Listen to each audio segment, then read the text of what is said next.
Our final lesson in Chapter 3 is 3.6, Multiplying Matrices. In this lesson, we'll take a look at different dimensions for matrices and determine whether or not we can multiply them together. In order to multiply the matrices, the order itself matters. Given two matrices, you must identify the first matrix dimensions, the rows and the columns, and then the second matrix. Here's the definition. To multiply matrices, the number of columns in the first matrix must match the number of rows in the second matrix. So going back over here to our matrix multiplication, what you're looking for is these two inside numbers have to match. Whether they're 1 and 1, 2 and 2, 3 and 3, whatever the case may be, those have to match.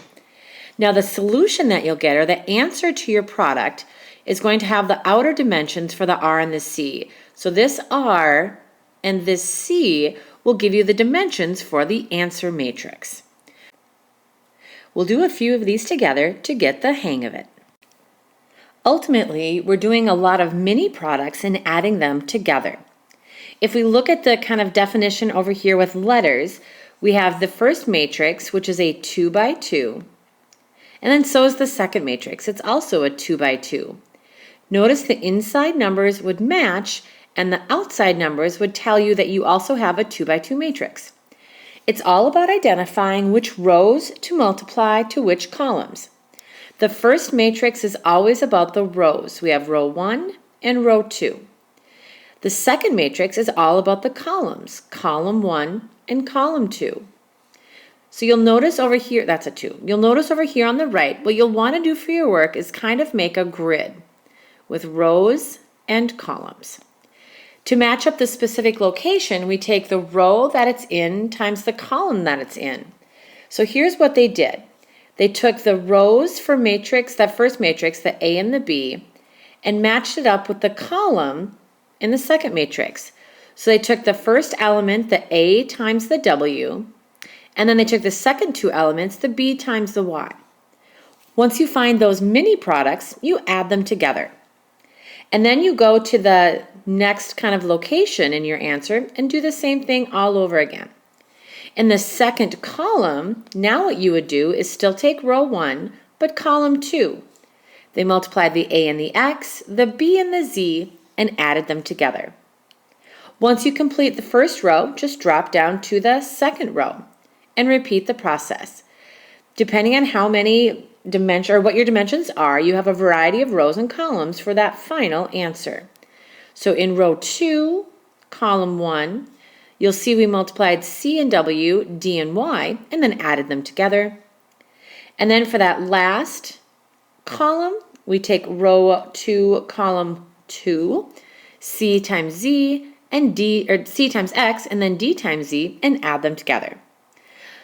I know, it's a lot to kind of wrap your head around right now. So let's go ahead and try a couple of examples with numbers to see if it makes more sense. Determine if the product is defined and determine the size of the product matrix. Then multiply. The matrix that's written first has 2 rows and 3 columns. The second matrix is kind of the flip-flop of that. 3 rows and 2 columns. When we check the inside numbers, when they match, we know that a product exists. The row and the column on the outside is your product matrix, so those would be the dimensions. Our answer will be a 2 by 2. Over here on the right, I'm just going to kind of create a 2 by 2 kind of template. I need 2 elements in row 1 and 2 elements in row 2. That will be where I put my final answer. To get those, I'm going to make a pretty big grid over here on the right, just to show all my work. We have this whole space, so let's use it. Just draw a big grid. We'll have row 1 and row 2 on the left, column 1 and column 2 at the top. Now to match that with our matrices, remember the rows always come from the first matrix. So I'm going to call this row 1 and row 2. The columns will always come from the second matrix, column 1 and column 2. Okay, so here's how it works. We're going to take each of the elements in row 1 and I'm going to match them with their location in column 1 and multiply them together. It's going to look like this. The first element is 3 and -2. So we'll multiply them together. I'm going to add to that the second element, -2 times 0, and the third element, -4 times 5.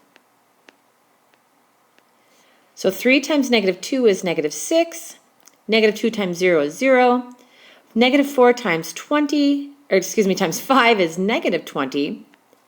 We have -6 plus 0 minus 20. Our answer for row 1, column 1 will be -26. Again, it's just a bunch of mini products that you add together. So let's try row 1, column 2. What that means is we're going to keep the 3, the -2, and the 4, and I'm now just going to match it with that second column. 3 times 8 will be our first product. We'll add to that -2 times 10 and -4 times 6. 3 times 8 is 24, -2 times 10 is -20, and -4 times 6 is -24.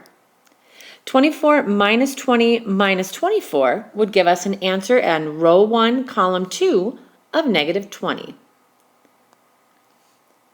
That's the first row. Let's go ahead and do the same things now with the second row. So I'm going to get rid of my little highlights here. I'll do the second row in a different color, just kind of changing it up. Let's do orange. So now in row 2, column 1, the next kind of location in the grid, here's row 2, and here's column 1. Again, match each of the location elements and multiply them together. The first location will be 1 times -2, and then 6 times 0, and 7 times 5. 1 times -2 is -2, 6 times 0 is 0, 7 times 5, 35. If we just add them together, -2 plus 0 plus 35 gives us an element in row 2, column 1 of 33. All right, see if you can generate that last one. Take the elements in row 2 times the elements in column 2 to get that final answer. Then press play and see how you did. I ended up with 8 plus 60 plus 42 for a final value in row 2, column 2 of 110. And this is our product matrix for the 2 matrices on the left. We have 4 examples on the back relating to the 4 matrices A, B, C, and D. Determine each product. If the product does not exist, explain why. Let's look at AB. I know for A, my dimensions are 2 by 3, and B, we have another 3 by 2. So this pair is similar to what we just did on the front. Remember to check the order. The columns in matrix A must match the rows in matrix B, and they do. So our answer is going to be a 2 by 2 matrix. Let's go ahead and write that in over here. We know that that's going to go in this spot. 1, 2, 3, and 4. All right, we're going to use this whole page. Like everything on the left side, that column is fair game for space. Everything on the bottom, on the side, we're going to need a little bit of space to kind of generate these results. All right, let's see. So I know for matrix A, I'm going to have row 1 and row 2. So row 1, row 2. B, I'm going to have column 1 and column 2. All right, so I'm actually going to put my grid over here on the left. I don't know if it'll be big enough, but I'm going to try it anyway. So I'm just going to put this over here. So I've got row 1, row 2, column 1, and column 2. Now, if you feel comfortable with just finding the product and listing it in the work, I'm fine with that as well. So here's what I mean. If you do 5 times 6 and just start with 30, instead of writing 5 times 6 first, I'm okay with that. That's fine. But make sure you're showing me something. So you need some sort of work for this. Otherwise, I may not be sure how you got your answer. The second element, -7 times -2 would be +14. Ooh, see, I'm already going to run out of space here. The third element, 3 times 3 is 9. 30 plus 14 plus 9 would give us an answer of 53 for row 1 and column 1. See if you can do row 1, column 2. Press pause, Fill this out. Once you find your answer, press play, and then we'll move on. Did you get 13? I hope so. I did. Doesn't look like it, but I did. I promise. There we go. 13. Maybe. Okay. Third time's a charm, right? I say that all the time. 1, 3. There we go. Excellent. So 5 times 5 is 25. Negative 7 times 0 is 0. And then 3 times negative 4 is negative 12. All right, let's get that second row. Do the same thing. Press pause. Complete row or both elements in row 2 and then press play. If you got 2 and 28, you should be on track. If not, feel free to take a look at the numbers I generated by finding each corresponding element, multiplying them together, and then adding the results. I'm going to go ahead and go down to the last product, C times D. To try and multiply these two matrices together, notice C is a 2 by 3 matrix, but so is D. D is also a 2 by 3 matrix. Now we could add or subtract them, but to multiply them, the columns do not match the rows. So we can't multiply them, but up above it says explain why. The columns in matrix C do not match the rows in matrix D.